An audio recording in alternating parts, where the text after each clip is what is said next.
Puri ng Diyos, puri ng ating Panginoon. Sinusumbatan mo ba ang Diyos?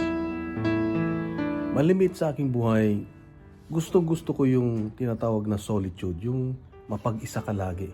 Yung lagi akong pumupunta sa isang lugar na ako lang. Mag-spend ako ng siguro mga isang oras na walang ibang ginawa kundi balikan yung aking buhay. Lalo pag weekend. Binabalikan ko yung mga bagay na nagawa kong mabuti at yung mga nagawa kong masama o hindi tama sa mata ng Diyos at sa mata ng ibang tao. At malimit ang bumabalik sa akin yung mga bagay na ginawa kong hindi mabuti. At dito ay hiningi ko ang Diyos na ako ay tulungan, bigyan ng lakas na magbago. Kasi kung minsan, mahirap magbago kung yung aking kalakasan lang ang aking gagamitin. Yung aking alam lang, yung aking diskarte lang. Pero pag hiningi ko sa Diyos na tulungan niya ako dahil hindi ko kaya magbago o hindi ko kayang tanggalin ang isang bagay na alam kong mali pero ginagawa ko pa rin, ay doon malakas ang Diyos. Kaya nakikita ko sa aking buhay na napakalaking bagay yung balikan mo ang buhay mo lagi para makita mo kung may progress ba, may pagbabago ba tungo sa tama, sa mabuti.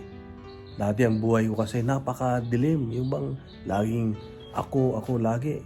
Yung lagi kong iniisip yung ako tama, lagi kong ginigiit yung sarili kong gusto. Lagi, na wala akong pakialam kung may masasaktan, may masasagasaan. Kaya dito ay nakita ko rin na kahit papaano may nagbago sa aking buhay. Lumiwanag yung aking pananaw, yung aking prinsipyo sa buhay. Yung aking karakter, mas marami ang nagsasabi na mas maganda ang aking pananaw ngayon sa aking buhay. Yung aking mga salita ay may kabuluhan kaysa dati. Kaya dito ay makita ko na merong ang magandang pagbabago kung didesisyonan natin na magbago at hihingin natin ang kapangyarihan ng Diyos na tayo ay tulungan. Bakit? Dahil kung hindi ako magbabago, kapahamakan sa aking buhay. Hindi ako magbabago ay kahirapan ang aking mararanasan sa aking buhay.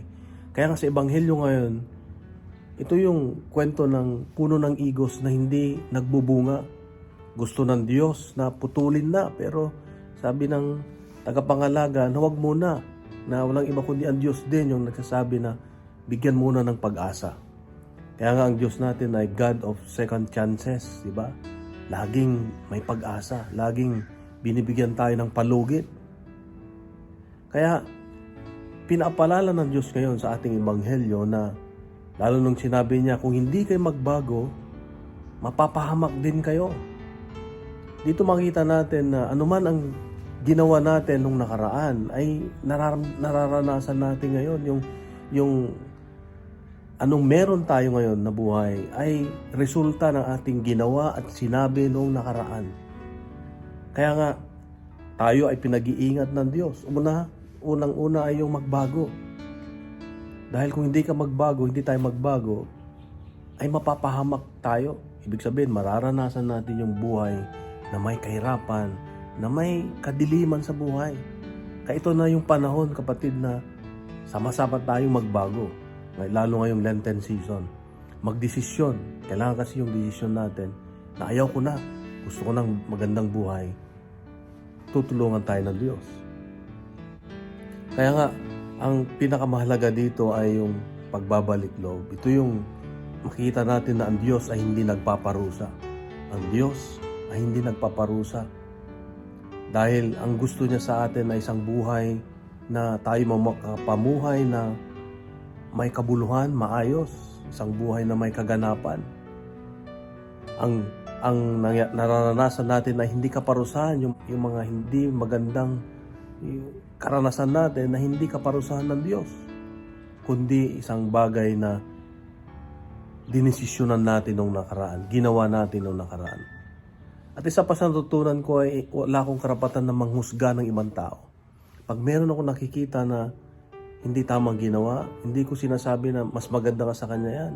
Na hanggat maaari, ayaw kong sabihin yon, yung mas maganda pa, makulong yan. Mas maganda pa, maghirap yan. Mas maganda pa, ganyan. Dahil ako mismo ay hindi hinuhusga ng Diyos. Ako mismo ay binibigyan niya lagi ng pagkakataon. Kaya wala tayong karapatan na sabihin na mas makakabuti sa kanya yung nangyari. Makulong siya o mapatay siya o mapahamak siya. Dahil ang tinitignan ng Diyos ngayon kung anong klaseng puso meron tayo. Tayo ba'y katulad niya na mahaba ang pasensya, mahaba yung awa, yung kanyang grasya. Kaya kapatid, dito yung paalala ng Diyos sa akin na bigyan natin ng panahon yung ating sarili na balikan. Meron nga bang pagbabago sa atin?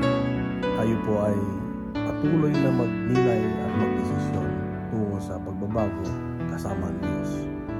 So, kung tayo po ay na-bless sa ating reflection ngayon, bahagi natin, puno natin ng good news ang social media, gawin nating viral ang salita ng Diyos. God bless.